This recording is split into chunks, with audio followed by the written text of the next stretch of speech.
ঘুমানোর ঠিক আগে সামান্য লবণ খাওয়া আপনার ঘুমের জন্য দারুণ উপকারী হতে পারে। আসলে আমাদের শরীরে কর্টিসল নামের একটি স্ট্রেস হরমোন থাকে, যা আমাদের রাত জাগিয়ে রাখে এবং ঘুমাতে বাধা দেয়।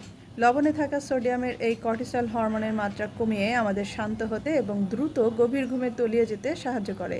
অনেকেই মনে করেন লবণ হার্টের জন্য খারাপ এবং এটি শুধু রক্তচাপ বাড়ায়, কিন্তু ধারণাটি পুরোপুরি ঠিক না। শরীরে সোডিয়ামের পরিমাণ প্রয়োজনের চেয়ে কমে গেলে উল্টো আপনার হার্টবিট বা পালস রেট বেড়ে যেতে পারে এবং রক্তচাপও বৃদ্ধি পেতে পারে। তাই সুস্থ থাকতে শরীরের লবণের সঠিক ভারসাম্য বজায় রাখা খুব জরুরি। খুব বেশিও না, আবার খুব কমও না।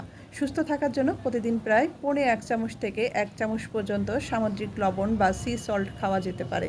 তাছাড়া শরীরে সোডিয়ামের ঘাটতি হলে আপনার পেশি দুর্বল হয়ে পড়তে পারে, যার ফলে সিঁড়ি দিয়ে উপরে ওঠার সময় বা উঁচু কোনো জায়গায় হাঁটার সময় পায়ে শক্তি কম পাবেন। তাই রাতে ভালো ঘুম এবং শরীরের শক্তির জন্য সঠিক পরিমাণে লবণ খাওয়া নিশ্চিত করুন।